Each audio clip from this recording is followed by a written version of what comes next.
네, 이번 주 대선 전국도 다양한 이슈들로 흔들렸습니다. 내부 잡음과 갈등을 각각 해소하면서 선대위 체제 정비도 속도를 내고 있고 대선 후보들의 발길도 점점 더 빨라지고 있습니다.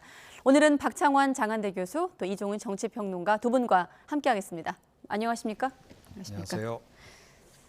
네, 말 그대로 이번 주엔 전격 사퇴도 있었고 전격 화해도 있었고 해당 주마다 그랬습니다만 전격이란 말을 참 많이 썼지 않았을까 이런 생각이 들어서 한번 말씀드려봤습니다. 자, 먼저 민주당 이재명 후보 움직임부터 살펴보도록 하겠습니다. 2주 연속 호남에서 민생 탐방에 나서고 있거든요. 어떻게 평가하십니까? 이재명 후보가 아직까지는 추격자 입장이라고 봅니다. 지지율 격차를 줄여나가는 입장인데 네. 자, 그랬을 때 산토끼 잡으러 가기 전에 집토끼를 먼저 든든하게 해놓고 나가는 게 기본이죠. 이런 측면도 있고요. 또 하나의 측면을 보자면 네. 이번 대선에서 가장 주목할 지역, 세대로 보면 2030 세대가 스윙 보터다 이렇게 얘기하지만 네. 지역으로 보자면은 이재명 후보에게 서울이 좀 굉장히 중요하다고 보거든요.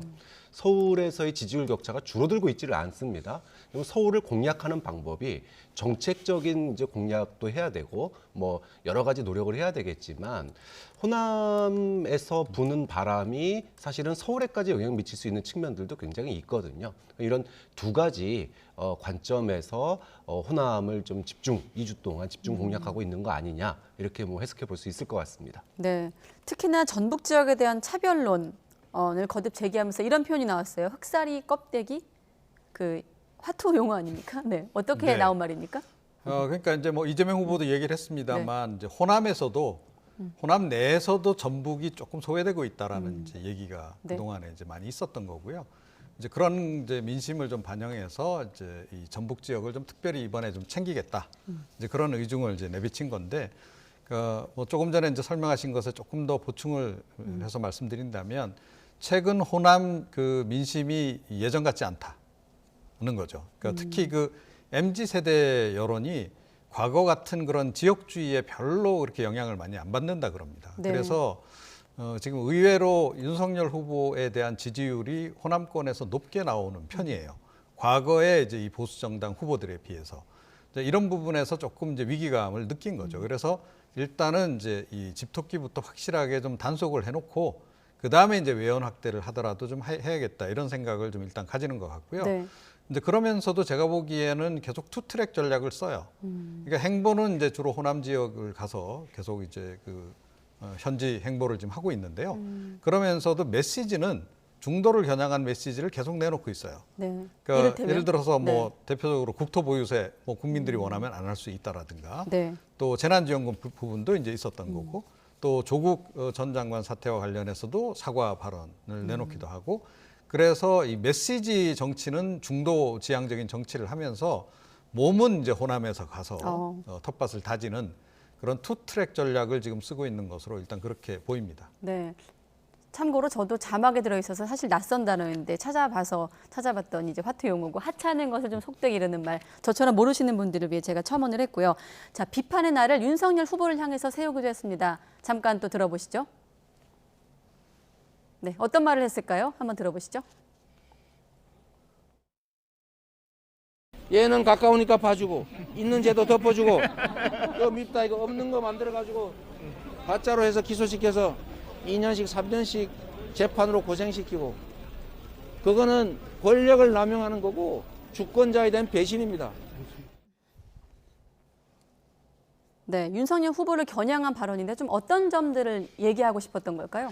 윤석열 후보에 대해서 민주당이나 여권이 지난 2, 3년 동안 제일 강도 높게 비판했던 지점이 선택적 정의예요. 네. 그러니까 이제 자신에 대해서는 자신과 관련된 또는 이제 검찰과 관련된 수사에 대해서는 좀 수사를 좀 깊게 안 하고 유독 민주당이나 청와대에 대해서만 좀 많이 한다. 이런 이제 불만들이 굉장히 쌓여 있었잖아요. 네.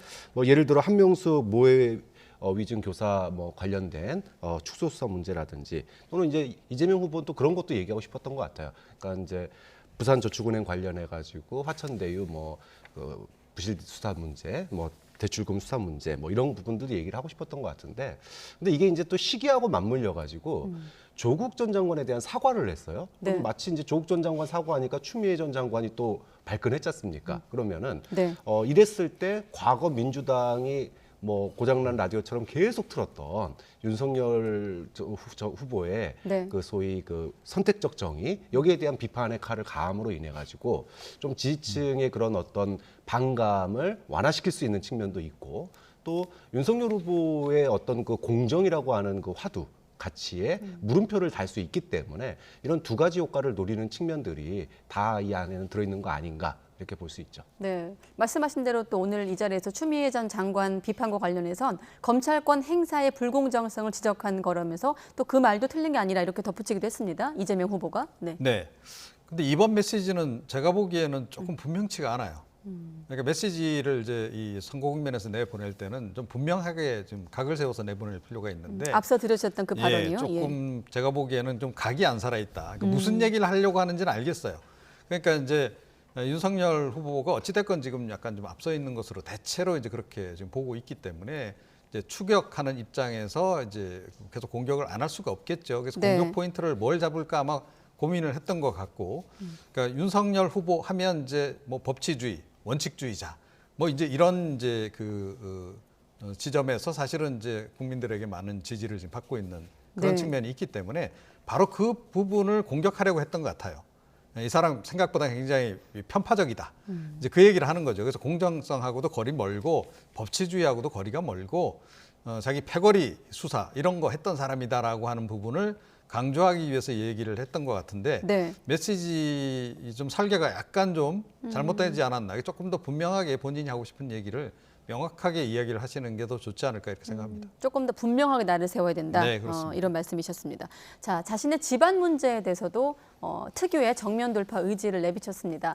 집안과 가족에 대해서 좀 구체적으로 생각보다 구체적인 좀 언급들이 나왔거든요. 한번 저희가 화면에 준비를 했는데, 비천하다 이런 표현이 좀 눈에 띄어서 제목으로들도 많이 뽑았던데, 교수님은 어떻게 들으셨습니까? 네.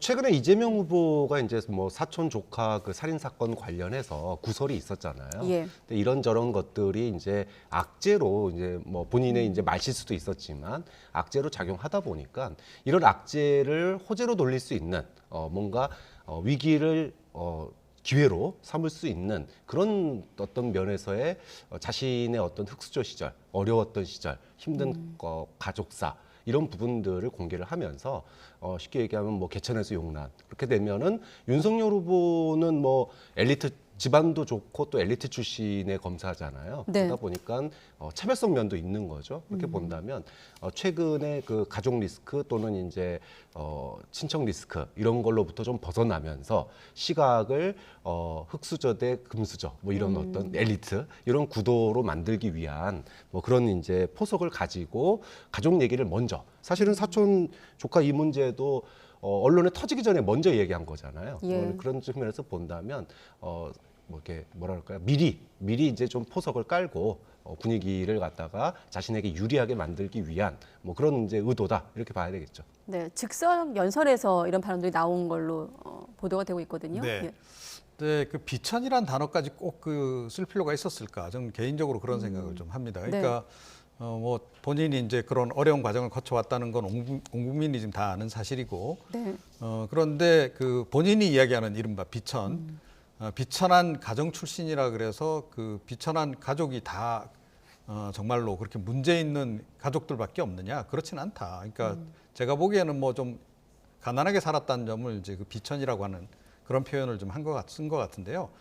뭐 집안이 좀 가난하게 산다 그래도 굉장히 가족끼리 화목한 집안도 많고, 예, 그런 서민 집안도 굉장히 많습니다. 그런데 왜 굳이 이렇게 그 표현을 좀 썼을까? 그러니까 역시 이제 뭐 조금 전에 말씀하신 그 사건 관련해서 그런 집안이라면 좀 곤란한 거 아니냐라고 하는 이제 일각의 이제 문제 제기, 그걸 좀 의식한 것 같아요. 그런데 뭐 대한민국이 연좌제가 적용되는 나라도 아니고 뭐 그걸 그렇게까지 의식할 필요가 있었나, 이런 생각이 좀 들어요. 그래서 이 부분은 뭐 이런 식으로 돌파해 나가기보다는 그러니까 아니 뭐 본인의 어떤 그 역량으로 돌파해 나갈 수 있는 그런 문제가 아니었나 개인적으로는 그렇게 좀 생각을 합니다. 네, 앞서 그 평론가님께서 국토 보유세 언급을 하시면서 이제 공약이 좀 후퇴하는 입장에 대해서 좀 중도층을 잡기 위한 메시지를 내면서 좀 투트랙으로 전략을 하고 있다 이런 말씀하셨는데 덧붙여서 사실 이런 식으로 지금 국토 보유세나 기본소득 같은 경우를 내놓고 좀 여론을 본 다음에 후퇴하고 이건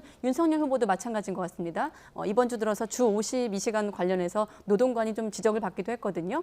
철폐한다고 했다가 논란이니까 또 해명을 하기도 했고 어떻습니까? 좀 이런 식의 좀 대선 후보들의 발언 이후 또 해명 과정 두 후보가 좀 공이 좀 행보가 지적되기도 하거든요. 어떻게 평가하십니까? 근데 이재명 후보는 분명히 이게 득실이 있는 얘기예요. 그러니까 이재명 후보에 대해서 중도층이 바라보는 게 뭐 국토 보유세나 뭐 이렇게 새로운 거 나오는 거에 대해서 상당히 불안감을 가지고 있는 사람들이 있습니다. 네. 국민들이 이재명 후보가 말 내놓을 때마다 뭔가 새로운 정책들이 계속 쏟아져 나오니까 예측 불가능성, 또 불안감 이런 거에 대한 우려가 사실은 있었고 네. 이 이재명 캠프 측에서 이 우려들을 갖다가 이게 이제 이재명 후보의 어떤 지지율 확산에 걸림돌이 된다고 판단을 한 것 같아요. 그래서 안정감 있는 후보 이런 측면을 보여주기 위해서 국민이 동의하지 않으면 추진하지 않는다. 이런 이제 유연한 접근법을 가져가는 건데 불안감을 지어준다라고 하는 측면에서는 뭐 굉장히 민감한 대응이다 이렇게 좋게 평가할 수 있지만 네. 또 뒤집어서 얘기하면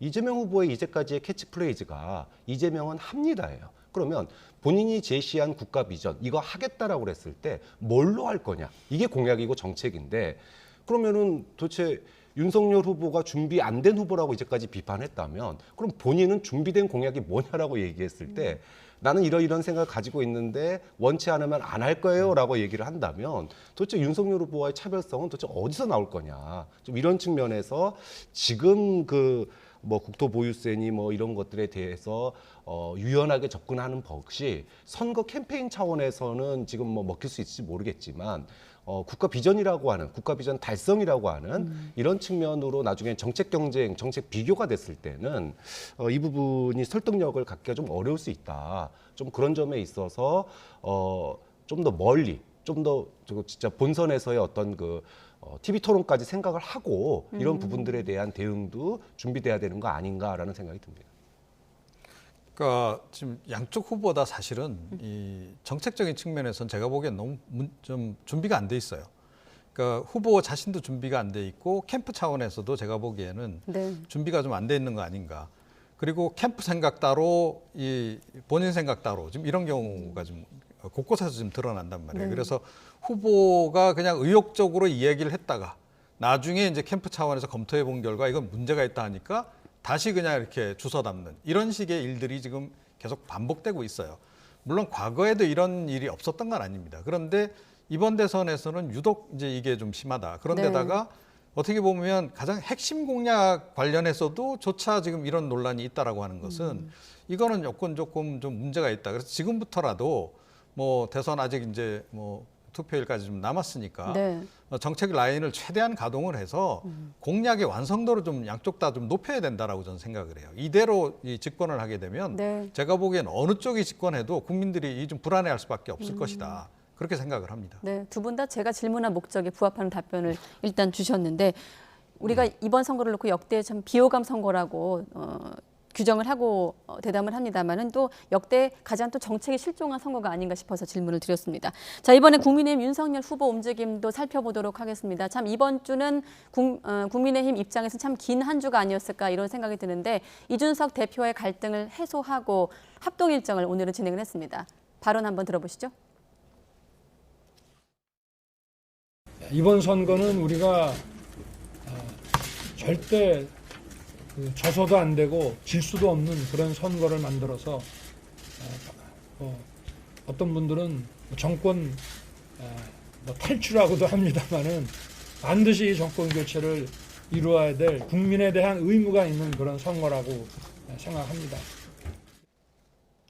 네, 이제 부산에서의 발언인데 그 이전에 어제 이제 울산에서 극적으로 이제 극적이라는 표현이 맞겠죠? 갈등을 해소하고 화해하는 현장을 마침 또 제가 생중계를 진행을 해서 좀 생생하게 전해드렸는데요. 어떻습니까? 사실 비공개 회동 말고 공개된 처음 자리에선 좀 어색하기도 하고 신경전도 엿보이기도 했거든요. 갈등을 해소할 수 있었던 가장 큰 실마리라고 해야 될까요? 무엇이었다고 보십니까?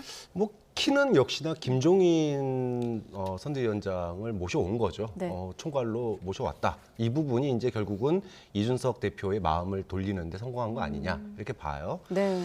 결과적으로 이번 사태를 바라보면서 지난 대진표 확정 이후에 한 3주 동안의 높은 지지율이 결국은 윤석열 후보에게 독이 됐다. 그리고 결론적으로는 백기투항했지 않습니까? 예. 전 사실상 백기투항이라고 보는데 윤석열 후보가. 그렇죠. 그러면은 거의 이제 11%, 10% 이상 격차를 벌였다가 그거를 최근에 한 2주, 3주 동안에 다 까먹었습니다. 결론적으로. 굉장히 비싼 수업료를 낸 거예요. 네. 굉장히 비싼 수업료를 냈고 좀 그런 끝에 간신히 수습을 했다. 간신히 수습을 했는데 뭐 결과적으로는 결국은 윤석열 후보가 이준석, 김종인 없이는 선거 치르기 참 힘들구나. 이것이 결과적으로는 어떻게 보면은 입증된 결과가 돼버렸잖아요. 네. 좀 그런 측면에서 윤석열 후보가 정말 비싼 수업료 냈기 때문에 오늘 뭐 부산에서 선거운동 하는 거 보니까 네. 뭐 앞으로 뭐 더 열심히 하시겠지만 굉장히 뭐랄까요 고민되는 지점들이 있을 것 같습니다. 네, 조금 전 지나갔던 화면 다시 한번 볼 수 있을까요? 이 울산 회동 당시의 화면인데 그 모습은 이제 비공개 회동 이후 직후에 어떤 좀 얼굴도 발그레하고 상기된 화면인데 어떻습니까? 이번에 두 사람이 이렇게 화해를 하고 극적으로 이제 갈등을 해소하면서 질문이 남습니다. 자, 그럼 이제 갈등의 어떤 원인의 하나로 꼽혔던 김병준 위원장 역할은 앞으로 어떻게 조정될 것인가와 또 갈등의 또 한 가지가 이른바 윤핵관 아니었습니까? 이 두 가지 어떻게 좀 전망할 수 있겠습니까? 뭐 그 부분 관련해서도 아마 얘기를 좀 많이 나눴을 것 같긴 해요. 그런데 이제 그걸 언론에 공개하기는 좀 뭐하겠죠. 그래서 네. 제가 보기에는 이제 조만간 이제 이쪽도 그러니까 민주당도 마찬가지였습니다만 인적 쇄신 바람이 한번 불 것 같고 그렇게 되면 이제 이른바 윤핵관으로 좀 이야기됐던 사실은 뭐 실명이 거론되고 있지 않지만 정치권에서는 대략 누군지 알고 있는 그런 인물들이 좀 정리가 되지 않을까 싶어요. 거꾸로 이번에 이 회동에는 간 사람은 윤핵관이 아닌 걸로도 해석할 수도 있지 않겠습니까? 아, 글쎄요. 네. 뭐 그건 의문점으로 남겨놓겠습니다. 네. 좀 워낙 지켜보시- 익명으로 지금 나오고 예, 있기 지금 때문에. 지켜보시면 될 것 같고요. 예. 그다음에 이제 김병준 위원장 같은 경우는 뭐 애초부터 이제 뭐 총괄선대위원장으로 그 자리에 가신 게 아니고 총괄선대위원장이 언젠가는 올 거다라는 걸 전제로 해서 그 직을 맡으셨기 때문에 예. 뭐 그대로 이제 직을 수행하실 가능성이 높지 않나 이렇게 좀 생각이 들고요. 네. 이제 보니까 김종인 전 위원장도 지금 그러니까 언론 보도를 통해서 네. 나오는 내용을 보게 되면 뭐 기존에 있는 캠프 구성 부분에 대해서 적어도 겉으로는 뭔가 문제 삼을 것 같지는 않아요. 그대로 둔 채로 본인은 따로 조직을 만들어서 꾸려가겠다라는 이제 그런 정도의 얘기를 좀 하고 있거든요. 따로 내가 할 일만 부서를 만들어서 해나갈 거예요가 앞에 리포트 인터뷰 그렇습니다. 있었습니다. 그러니까 예. 직할 체제를 이제 주겠다는 거죠. 그러면 나머지 사람들은 뭐 사실은 좀 그 의사결정 라인에서 약간 배제될 수도 있는 겁니다. 그런 측면에서 볼 때 김병준 위원장 같은 경우에도 약간 배제될 가능성은 좀 없잖아 있다. 그 부분이 불쾌해서 나 그만두겠다 하고 나갈 수는 있을지 모르겠는데 네. 뭐 김종인 전 위원장이 일부러 뭐 대놓고 나가라 이런 식으로 할 것 같지는 않고요. 그리고 대가락 언지를 좀 준 것 같아요. 권성동 지금 사무총장이 벌써 2번이나 가서 만났지 않습니까? 네. 그래서 그 과정에서 아마 인선 관련해서 세부적인 얘기들이 오갔을 겁니다. 다만 공개하지 않을 뿐이지. 그래서 조금 지켜보시면 뭔가 이렇게 인선에 좀 변화가 있지 않을까 이렇게 생각을 합니다. 네, 선대위 공식적인 발족은 일단 6일이기 때문에 네, 그렇습니다. 또 그날의 어떤 발표되는 또 내용을 좀 봐야 되겠습니다만은 김종인 위원장 발언을 놓고 또 해석을 해보면 내가 할 일만 이렇게 표현을 했거든요. 좀 구분하는 것 같기도 하고요. 어떻게 들으셨습니까?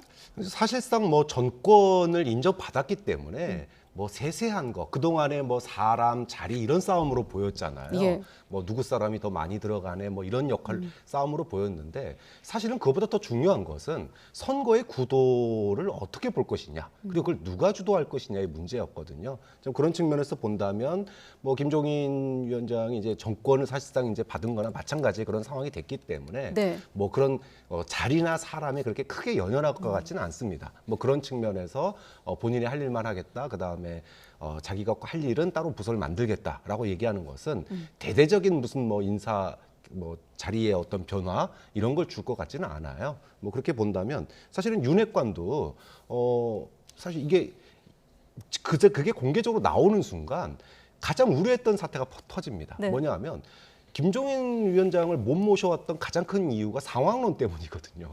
인사권을 갖다가 마치 줘버리게 되면 그럼 누구 대통령 뽑는 거냐라고 하는 비판에서 자유로울 수가 없고 네. 사실은 그건 또 주도권의 문제이기도 하거든요. 그런 측면에서 공개적으로 그 얘기가 나오기는 어려울 거다. 다만 후보선에서 정리하거나 아니면 후보가 책임지는 선에서 그냥 계속 유지하거나 뭐 이 정도 선에서 윤핵관 문제도 좀 수면 아래로 이제 내려갈 것으로 예상을 합니다. 네, 그리고 또 한 사람 이제 홍준표 의원. 자, 이준석 대표랑 이렇게 회동이 성사되기 전날에 윤 후보랑 홍준표 의원과 회동이 있었고 또 김종인 전 위원장의 전격적인 합류 이후 홍준표 의원 반응이 뭐였냐면 백의종군의 명분이 생겼다라면서 자신을 이용했다면 훌륭한 책략이다 이런 표현도 쓰기도 했습니다. 예, 뭐 제가 보기에는 뭐 해몽이 굉장히 좋은 것 같습니다. 네. 근데 뭐 홍준표 그 의원 같은 경우에도 그 선대위에 합류 안 하면서도 본인도 약간 좀 부담은 좀 느꼈을 겁니다.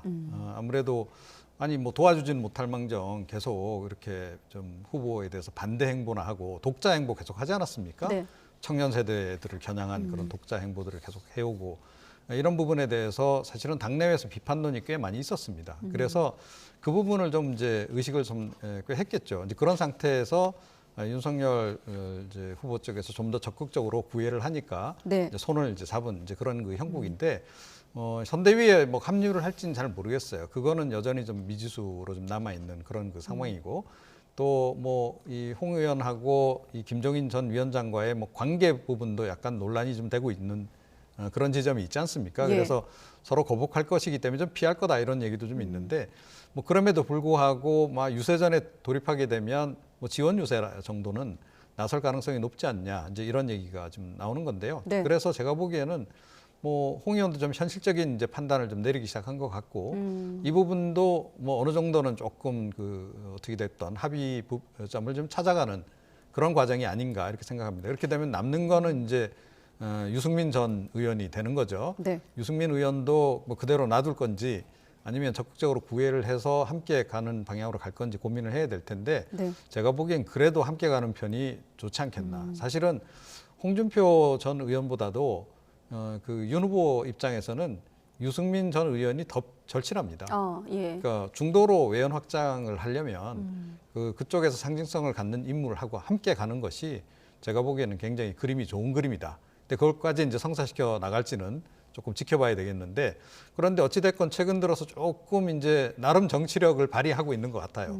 이준석 대표하고도 뭐 화해를 하고 네. 김종인 전 위원장도 뭐 합류하기로 했고 자 그렇다 그러면 일단은 유승민 전 의원하고도 이 시도를 좀 해볼 필요가 있지 않나 이렇게 생각을 합니다. 자, 끝으로 이번 사실 이례적이지 않습니까? 제1야당 대선 후보와 또 당대표였던 이런 갈등을 지켜보면서 MZ세대 당대표의 정치력 그리고 또 영선 정치 신인 대선 후보였던 정치력 평가에 대한 해석이 많았는데 어떻게 좀 이번 주 지켜보셨는지 끝으로 총평을 좀 해주신다면? 뭐 이준석 대표는 사실은 깜짝 파업이었어요. 너무 뜬금없는 파업이었습니다. 네. 그런데 결과적으로 과거에 김무성 대표의 옥새 파동이 26시간 만에 회동을 하면서 사실 아무것도 남지 않고 당 패배로 선거 패배로 이어졌는데 나흘의 이 장기 파업 끝에 결과적으로 이준석 대표가 원했던 모양새를 상당히 많이 취했어요. 좀 그런 점에서 본다면 이준석 대표가 나이는 어리지만 당대표와 정치 경험을 통해서 네. 이번에 뭔가 본인의 어떤 존재감 또는 이제 비전 이런 부분들에 대한 이제 영향력을 행사한 거 아니냐 이렇게 봐야 될 것 같고요.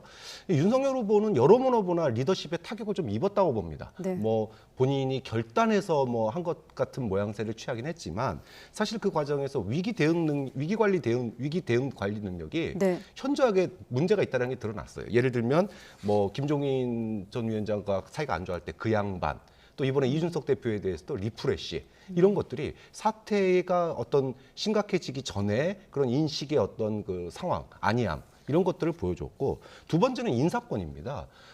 이번 선대위 구성에 있어가지고 뭐 예를 들어 장제원 의원이나 또는 뭐 김성태 전 의원이나 이런 분들 결국은 선대위에서 낙마하는 과정들을 보면 본인의 사람을 챙기겠다라고 하는 건 좋지만 그것들이 정무적 감각으로 국민들에게 어떻게 비춰질지 결국은 낙마했잖아요, 두 사람이. 네. 그런 점에서 본다면 뭐 아까 이제 정치력이 많이 회복됐다 그러셨는데 앞으로 정말 이 부분은 굉장히 윤석열 후보가 고민해야 될 지점 아니냐, 좀 그런 점에서 좀 명암이 이번에 좀 엇갈린 그런 결과를 낳았다, 이렇게 평가를 하고 싶습니다. 네, 앞서 박 교수님께서 윤 후보가 이번 갈등으로 여론조사 어떤 지지율 결과를 포함해서 비싼 수업료를 치렀다는 표현 쓰셨거든요. 어떤 수업료를 치렀는지 한번 여론조사 결과를 좀 띄워봐 주시고 또 평론가님 분석을 들어도 좋을 것 같습니다. 자, 선대위 발족을 앞두고 있는데 사실 좀 시간을 많이 뺏긴 경향이 있어요. 후보 확정이 11월 5일이었거든요. 자, 이번 갈등 해소 이후 지금은 지지도가 나가고 있습니다만 윤석열 후보 본격적인 좀 대선 행보에 나설까요? 어떻게 평가하십니까? 그렇게 해야죠. 네. 그러니까 역시 이제 궁하면 동하는 것 같습니다. 그러니까 이번에 이제 뭐 이준석 그 대표가 저런 그 대표로서의 이례적인 행보를 보인 것도 따지고 보면 절박감의 반영이에요. 이대로 가다가는 대선에 패배할 수도 있겠다라고 하는 것. 네. 그럴 경우에는 본인도 향후 정치 행보에 굉장히 타격을 입을 수밖에 없잖아요. 그러니까 대표로서 어찌됐건 뭐 대선에서 승리하는 성과를 얻어내야 그다음 이제 행보도 이제 가능하기 때문에 이제 네. 그런 절박감이 작용했고, 결과적으로 또 윤석열 후보가 울산으로까지 이준석 대표를 찾아간 그것도 따지고 보면 절박감의 반영이었다라고 생각을 해요. 그러니까 최근에 지지율이 뭐 사실은 약간 하락세를 좀 보이면서 네. 또 일부 여론조사에서는 뭐 이재명 후보하고 좀 이게 역전되는 그런 것도 네. 나왔고. 뭐 오차범위 아니긴 예, 합니다만. 그렇습니다. 네. 그런 걸 보면서 아마 아이고 이러다가 큰일 나겠네라는 생각을 그제서야 한 것 같아요. 사실은 이게 충분히 예고가 됐습니다. 자, 전문가들 그러면 다 거꾸로 그렇게. 지지율이 유지됐으면 네, 그렇죠. 그러니까 근데 어땠을까요? 전문가들 다 네. 예고를 했었거든요. 지금 이런 식으로 선대위 꾸려서는 지지율이 떨어질 거다. 저도 뭐 계속 여러 차례 말씀드린 네. 적이 있고. 근데 그때는 그렇게 절박하지 않았던 거예요. 근데 딱 실제로 이제 수치를 이제 보니까 그게 이제 확 와서 닿았겠죠. 그래서 네. 이제 움직인 거다. 자, 그렇다면 지금부터는 그야말로 심기일전해서 제가 조금 전에 그래도 어느 정도는 정치력이 좀 회복이 된 것 같다라고 말씀드렸는데 이걸 좀 더 발전시켜 나가야 되겠죠. 네. 그리고 이제 어찌됐건 캠프가 이제 다 완성이 됐기 때문에 조금 더 공격적으로 이제 여러 가지 행보들을 하지 않을까. 그리고 특히 윤 후보 같은 경우에 가장 좀 취약한 게 역시 비전과 정책 부분이란 말이에요. 그러니까 이재명 후보는 그래도 자기 메뉴가 있는데 이 지금 윤 후보 같은 경우에는 신장 개업을 하면서도 지금 뚜렷한 지금 자기 메뉴가 없단 말이에요.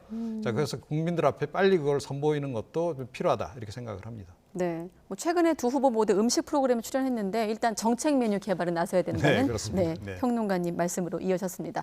자, 이번에는 좀 정당 지지율을 통해서 민주당, 국민의힘이 한번 지금 어떻게 대비를 해야 되는지 나눠서 한번 보도록 하겠습니다. 먼저 민주당 7주 만에 다시 정당 지지도가 좀 앞서고 있는 결과가 나왔거든요. 좀 어떻게 평가하십니까?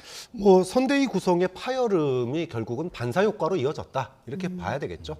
민주당이 그 사이에 뭐 어마어마한 뭐 혁신이나 뭐 이런 게 있었던 건 아니에요. 민주당도 영입 인사를 둘러싼 내용이 있었기 때문에 이렇게 놓고 본다면 국민의힘의 내분 사태가 결국은 민주당 지지층의 어떤 결집, 반대로 국민의힘 지지층의 이완, 이런 걸로 나타났기 때문에 여론조사에 그것이 반영된 거다, 반사 효과가 좀 있었다, 이렇게 봐야 되고, 사실 이제 어제 그렇게 이준석 대표 그다음에 김종인 위원장 이제 영입, 이걸로 인해서 사실은 저는 이게 없었으면 골든 크로스가 오늘 월요일이나 이제 이번 주 발표에 다 반영이 됐을 겁니다. 네. 그런데 저는 이번 합의로 인해서 골든 크로스를 간신히 막은 거 아니냐, 네, 그렇게 보고 싶어요. 그러니까 이제 또 다시 리셋돼서 새로 새 출발을 하는 그런 자세로 아마 국민의힘도 그렇고 민주당도 그렇고 이것이 뭐 자기네들이 잘해서 그렇다고 생각하지 않을 겁니다. 예. 그러니까 서로가 다 지금 새 출발한다는 마음으로 이 본선이 이제 본격 시작됐다 이렇게 평가를 할 수 있겠죠. 네, 마침 또 대선 후보 이번 결과 같은 경우는 이재명 후보도 36, 윤석열 후보도 36%라서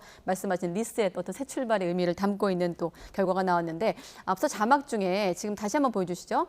국민의힘이 34%고 정권 교체가 53%입니다. 이게 많이 엇갈리고 있거든요. 이걸 좀 국민의힘에서는 어떻게 받아들여야 할까요? 네, 그러니까 중도층이 최근에 다시 지지를 철회한 것으로 이렇게 봐야 됩니다. 그러니까 얼마 전까지만 해도 이 국민의힘 지지율이 뭐 40% 전후까지 이렇게 올랐던 적이 있잖아요. 정당 네. 지지율이, 그죠?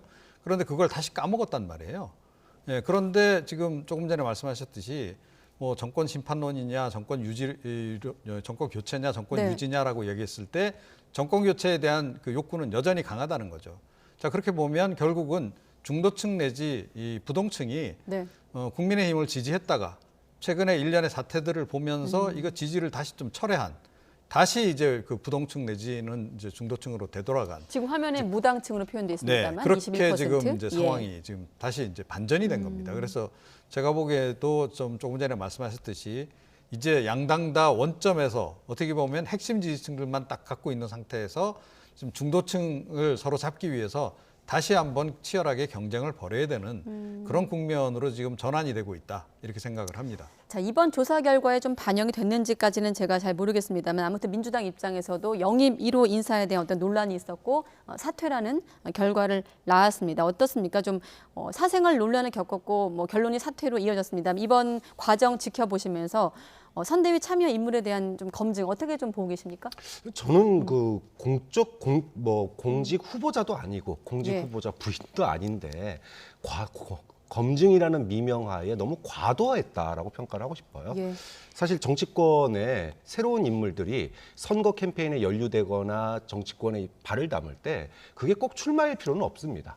그러면 그분들이 정치권에 자유롭게 들어와서 합리적이고 객관적인 사람들이 좀 들어와서 역할들을 하고 능력을 보였을 때 그중에서 국민들이 이 사람은 능력도 있는 데다가 도덕성도 있네? 그러면 공직 후보자로 갈 수 있는 거예요. 그런데 아예 이제 정치 들어오려면은 너 탈탈 털리고 이거 검증될 자신 있는 사람만 들어와. 이런 분위기를 형성하면 어떻게 청년들과 여성들이 정치권에 들어올 수 있을까라고 하는 우려점을 좀 남겼다. 좀 그런 점에서 이번 그 조동현 교수에 대한 이 소위 좀 과도한 검증, 이 부분은 좀 생각해 볼 부분이 있다고 봅니다. 네. 근데 반면에 만약에 조동현 그 교수가 선대위원장이 아니었고 다른 자리였다라면은 또 좀 덜했을 것 같아요. 그런 점에서 민주당이 최소한의 검증, 그러니까 예를 들어 청와대 들어갈 때 보면은 인사 후보자들 자가 설문조사 같은 거 하잖아요. 그런 거 정도는 했어야 되는 거 아니냐. 좀 그런 점에서 결과적으로 민주당이 검증 없이 좀 너무 급해서 영입한 것도 좀 앞으로는 민주당 스스로가 좀 돌아볼 측면이 있다. 뭐 두 가지 다 얘기할 수밖에 없을 것 같습니다. 그렇다 보니 지금 화면처럼 이재명 후보 스스로도 모든 책임을 지겠다고 수습하기도 했고 이런 상황에서 송영길 대표 책임론까지 좀 불거졌습니다. 당 내에서는. 네. 예, 이번 이제 인선 관련해서는 송영길 대표가 많이 개입을 한 것으로 그렇게 지금 이제 나타나다 보니 역시 이제 뭐 송 대표 이제 책임론이 이제 불거지는 상황인데요. 지금 또 다른 그 논란의 인물이 또 한 명 더 있죠. 그러니까 국민의힘 쪽에도 뭐 그 캠프 합류를 좀 의사타진했다가 하루 만에 이제 이쪽으로 온. 그런데 또 이 사람들이 또 공통적으로 한 저서에 이제 공동 저자로 참여를 했고 또 그 공동 저자 중에 한 명이 또 송영길 대표의 동생이 또 거기 포함되어 있고 이러다 보니 지금 일파만파. 그런데 이제 이번에 한 가지가 확실하게 우리가 지금 이제 확인이 되는 부분이 뭐냐 하면 그러니까 검증을 믿고 걸렀다는 거예요. 간단하게 이야기하면. 그러니까 송 대표가 추천하니까 그냥 믿고 걸은 겁니다. 자, 그런데 이거 제가 보기에는 뭐 어느 당이고 할 거 없이 이제 이런 식의 이제 문제가 이제 유발될 수 있다라고 봐요. 네. 국민의힘도 향후에 이제 뭐 청년 인재들 아마 영입할 텐데 그 과정에서 이런 식으로 후보가 뭐 추천한다거나 아니면 후보 핵심 측근이 누가 추천하면 그냥 검증도 믿고 거르는 식으로 이런 식으로 이제 진행될 가능성이 높은데 그 부분에 있어서 어떻게 보면 경종을 울린 측면도 있다. 그래서 절대 그렇게 해서는 안 된다라는 것을 이번 일을 통해서 양당 모두 지금 아마 좀 뼈저리게 느끼지 않았을까 싶고 네. 이게 사실은 나중에 집권 이후하고도 연결이 돼요. 집권 이후에도 뭐 대통령이 누군가를 택하면 그냥 인사검증을 거르고 넘어가는 시기에 그런 식으로 진행되지 않도록 하는데 이게 좀 제가 보기에는 좀 약효가 좀 꽤 가지 않을까 이렇게 생각을 합니다. 네, 알겠습니다. 네, 오늘은 여기까지 듣도록 하겠습니다. 박창환 장한대 교수, 이종훈 정치평론가 두 분과 함께했습니다. 고맙습니다.